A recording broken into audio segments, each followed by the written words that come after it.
Hi friends, మీరు అందరూ ఎలా ఉన్నారండి? మీరు అందరూ చాలా బాగున్నారని కోరుకున్నా. అలాగే నేను కూడా చాలా బాగున్నాను. నేనైతే ఓటు వేయడానికి అయితే బయలుదేరి వెళ్తున్నానండి. నేను వేసి వచ్చిన తర్వాత ఈయన వెళ్తారు. ఎందుకంటే పిల్లల దగ్గర ఆయన ఉన్నారనమాట. ఎండలో పిల్లల్ని తీసుకొని వద్దులే అని చెప్పని అన్నారు. జనాలు కూడా ఎక్కువగా ఉన్నారు కదా అని చెప్పి ఇంకా ఆగిపోయారనమాట. నేను, మా చెల్లి, మా మామయ్య అబ్బాయి మాత్రం మేము ముగ్గురు వేసి వచ్చిన తర్వాత ఆయన వెళ్తారనమాట. మేమైతే బయలుదేరి వెళ్తున్నామండి. ఓటు హక్కు మన అందరి బాధ్యత అండి. ప్రతి ఒక్కరు ఓటు మాత్రం వేయండి.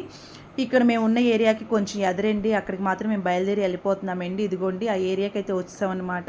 మెయిన్ రోడ్ నుంచి వెళ్ళినా వేయొచ్చండి, కానీ ఏంటంటే అక్కడ తాళ్ళు కట్టేసి కర్రలు కట్టేస్తారనమాట. ఇది షార్ట్ కట్ అండి. ఇటు నుంచి వెళ్ళి మాత్రం మేము వేస్తున్నాను. మాకు ఓటు వేయడానికి పట్టిన టైం మాత్రం 1:30 పట్టిందండి మాకు మాత్రం. ఇదిగోండి నాది, మా మామయ్య అబ్బాయిది ఇక్కడ వచ్చింది. మా చెల్లిది మాత్రం పక్క సందులో వచ్చిందండి. ఫోన్ మాత్రం నాట్ అలౌడ్ అండి. ఫోన్ కూడా తీసుకెళ్ళకూడదు.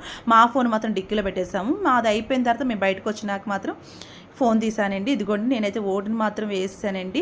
నేను వెళ్ళిపోయిన తర్వాత మా హస్బెండ్ గారు వస్తారనమాట. ఈ వీడియో కనుక నచ్చితే కనుక లైక్ చేయండి, సబ్స్క్రైబ్ చేయండి. ఫైనల్గా అయితే మా హస్బెండ్ గారు కూడా వేసేసారండి.